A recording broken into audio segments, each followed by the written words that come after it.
क्या आप उन स्टूडेंट्स में से जिनका भी एग्जाम आने वाला है या जिनका एग्जाम ऑलरेडी स्टार्ट हो चुका है? अगर हाँ, तो ये वीडियो जरूर देखिए, ये वीडियो आपके लिए ही है। अगर तुम्हें लगता है कि मैं पूरी अच्छे तरीके से प्रिपरेशन करके जाऊं और मेरे पूरे के पूरे मार्क्स आ जाएंगे, तो लेट मी टेल यू, आप गलत। क्योंकि हमारे यहाँ बोर्ड एग्जाम्स में कैसा लिखा है वो मैटर नहीं करता, कितना लिखा है वो मैटर करता है। तो आइए जानिए आज की इस वीडियो में वो राज जिनसे आप 95% से अबव इजीली स्कोर कर सकते हैं अपने बोर्ड एग्जाम्स में। सो let's get started.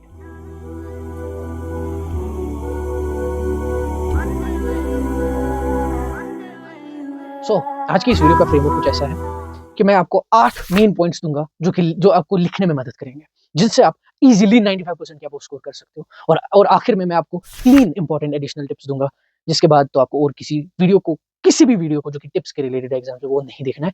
This will be the end game for your tips video. So let's get started now and let's jump to the first point. So the first point is quantity matters. And जब मैं बोल रहा हूँ कि quantity matter करती है, so I really mean it. Quantity actual में matter करती है।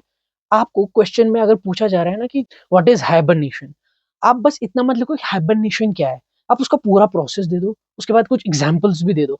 मतलब जितना पूछा जा रहा है उससे अलावा लिखो, क्योंकि क्वांटिटी रियली मैटर्स। वो जो एग्जामिनेशन इंचार्ज है, जो फिर इवेंचुअली आपके पेपर्स को जो चेक करेगा, वो ये नहीं देखेगा कि आपने कैसा लिखा है, वो ये देखेगा कि आपने कितना लिखा है, एंड उसी के marks. So the second point is right broadly. भाई इतना नजदीक मत लिखो कि भाई वहां पे टीचर को कुछ दिखे ही ना, दूर दूर लिखो, जगह छोड़ो। आपके घर का पेपर नहीं जा रहा, वो आपको पेपर्स प्रोवाइड करेंगे, वो आपको एक्स्ट्रा कॉन्टिन्यूएशन शीट्स प्रोवाइड करेंगे, उनको लो एंड उसका फायदा उठाओ, दूर दूर लिखो ताकि आपकी क्वांटिटी बढ़े। And as I said in the previous point कि quantity really matters. The third point is follow the marking scheme. यानी कि जो मार्क्स वहां से दिए गए, अगर 2 मार्क्स का क्वेश्चन है तो उतना ही लिखो जो जितना उसमें डिजायर, जो उतना वो डिजर्व करता है। एक्स्ट्रा लिखने की कोई जरूरत नहीं है, एंड कम लिखने की कोई जरूरत नहीं है। मेरा मानो एक्स्ट्रा ही लिखो बट कम मत लिखो। बट अगर कोई ऐसा क्वेश्चन है जिसमें 1 मार्क है, तो 5-6 लाइनें लिखने की कोई जरूरत नहीं है, 2-3 लाइन्स में भी काम चल जाएगा आपका, ठीक है। लेकिन अब अभी अगर कोई ऐसा क्वेश्चन है जिसमें 5 मार्क्स है, तो उसमें 2 लाइन्स 3 लाइन्स वो मत करो, एटलीस्ट 10 लाइन्स लिखो, ट्राई करो लिखने की। एज आई सेड अगेन, मैं बोल रहा हूँ, क्वांटिटी मैटर्स। फोर्थ पॉइंट है right with beautiful hand writing. And ये मत बोलना कि मेरी ब्यूटीफुल हैंड राइटिंग नहीं है, आपको लिखना है। ब्यूटीफुल हैंड राइटिंग का मतलब ये नहीं है कि आप ऐसे लड़कियों की तरह ऐसे ऐसे गोल गोल वो पैटर्न्स बनाओ, वो जरूरी नहीं है। जरूरी ये है कि आप साफ साफ लिखो, दूर दूर रखो, क्योंकि as I said quantity matters, वो पहला पॉइंट। दूसरी चीज इसमें मैं ये ऐड करना चाहूंगा कि टीचर को एक साइकोलॉजिकल इम्पैक्ट पड़ता है जब वो देखता है बेसिकली आपने जब साफ लिखा है, तो वो आपको एक्स्ट्रा मार्क्स देगा। I promise you this thing. साफ लिखो भाई, अच्छी हैंड राइटिंग में लिखो। एंड ये वो मच्छर नहीं मारने भाई, वहां पे कुछ भी मत लिख दो, ठीक है। ऐसे ऐसे लिख दोगे कुछ भी, don't do that. Right in a good hand writing, because उसके भी मार्क्स मिलते हैं। The fifth point is use diagrams and flow charts. भाई अगर किसी क्वेश्चन में बोला भी नहीं गया ना कि डायग्राम मत बनाओ, डायग्राम बनाओ, उसमें बनाओ डायग्राम, क्योंकि डायग्राम से वो डायग्राम अपीलिंग है भाई। जितना एक पूरा पैराग्राफ एक्सप्लेन करेगा ना, उतना एक छोटा सा डायग्राम एक्सप्लेन करेगा। सो डायग्राम्स बनाओ, फ्लो चार्ट्स बनाओ, क्योंकि टीचर आपके बड़े बड़े पैराग्राफ्स को नहीं दिखेगा, ठीक है। वो मैं अगले पॉइंट में डिस्कस भी करूंगा कि क्यों आपको पैराग्राफ्स नहीं लिखने हैं और आपको क्या करना है instead of writing the paragraphs. So मैं क्या कह रहा हूँ कि भाई डायग्राम्स बनाओ। टीचर के पास इतना टाइम नहीं है कि भाई वो आपके बड़े बड़े पैराग्राफ्स पढ़ेगा। रैदर अगर आपने डायग्राम बनाया तो उसको पता है, लगेगा वहीं पे कि नहीं, इस बंदे को कुछ आता है, इसने डायग्राम बनाया। क्वेश्चन पूछ भी नहीं रहा है कि डायग्राम बनाओ, लेकिन उसने स्टिल बनाया, वो आपको मार्क्स।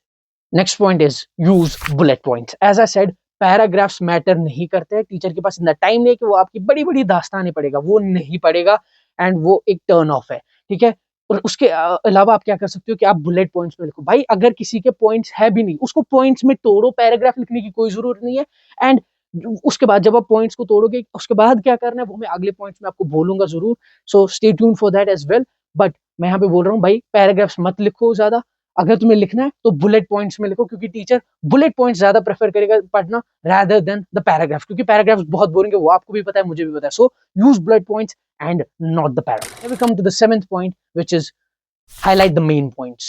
अगर अभी आपने पैराग्राफ लिखा भी है तो मैं बोल रहा हूँ भाई हाइलाइटर उठाओ या स्केल उठाओ, उसके नीचे से अंडरलाइन करो मेन पॉइंट्स पे, बिकॉज टीचर के पास बिल्कुल भी टाइम नहीं है कि वो पूरा पैराग्राफ पढ़ेगा, वो सिर्फ मेन पॉइंट्स देखा जो इंपॉर्टेंट है, वो आपको भी पता है क्या है उस क्वेश्चन में, उनको हाईलाइट करो, उनको अंडरलाइन करो, एंड उसके मार्क्स मिलते हैं। क्योंकि उससे आप टीचर को वो दिखाओगे जो आप उसको दिखाना चाहते हो, वो आप उसको वो नहीं दिखाओगे जो वो देखना चाहता है, जिसपे वो मार्क्स काटेगा।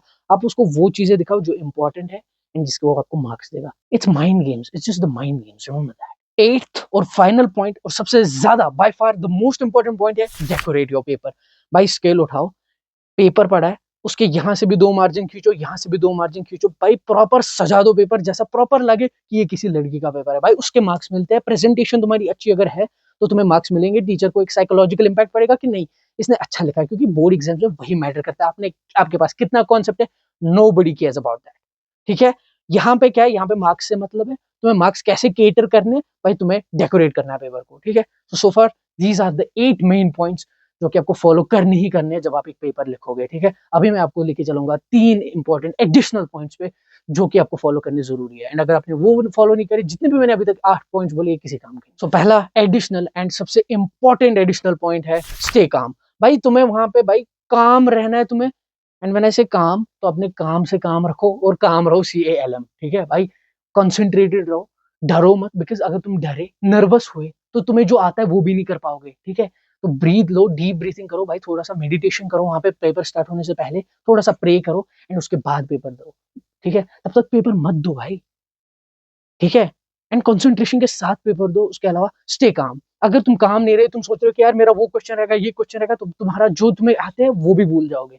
तो इसीलिए stay calm. The second additional point is time management. भाई तुम्हारे पास 3 घंटे हैं, इन 3 घंटों को उतना इफेक्टिवली यूज करो कि जैसे तुम्हारे पास 6 घंटे है भाई।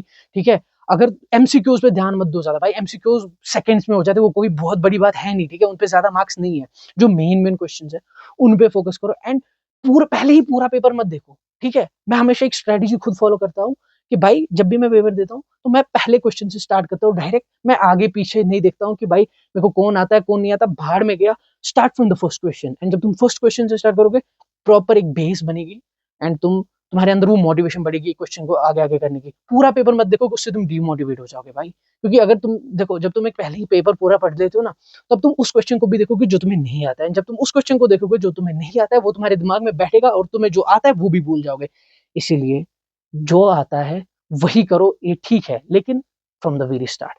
पहले पीछे से आओगे, बीच में से आओगे, पूरा पेपर पढ़ोगे, ये मत करो। एंड टाइम को बहुत अच्छे से मैनेज करो, एंड तुम्हारे पास आखिर में 15 मिनट बचने चाहिए जब तुम पूरे पेपर को एनालाइज करो। सो एक तो तेज तेज भी लिखो, वो भी ठीक है, बट एक क्वेश्चन पे जो आपको नहीं आ रहा उस पर ज्यादा देर तक मत बैठो, एंड उधर इधर मत देखो। फोकस करो अपने पेपर पे, जो आता है वो करो। That's it. हमारी इस पूरी वीडियो का एक लास्ट पॉइंट एंड सबसे ज्यादा इंपॉर्टेंट पॉइंट है भाई, गो प्रिपेयर्ड। भाई तुम बिना पढ़े जाओगे वहां पे, क्या करोगे भाई? वहां पे तुम्हें कौन आएगा दिखाने? सो पूरी तरीके से प्रिपेयर्ड होके जाओ। वन शॉट लेक्चर्स देखो, PYQs को सॉल्व करो, एंड उसके बाद जाओ एग्जामिनेशन हॉल में। ऐसे मत जाओ भाई कि मैंने पूरे साल कुछ नहीं किया, ऐसे डैशिंग एंट्री मारूंगा, एनिमल वाली entry, and let's do it, देखा जाएगा। हाँ, वैसे मत जाओ, बहुत बुरी तरह गिरोगे। ठीक है, so go and walk in prepared and stay calm there. ठीक है, तो आज की वीडियो के लिए बस इतना है। अगर आपको वीडियो पसंद आए, so do subscribe to my channel. That's it.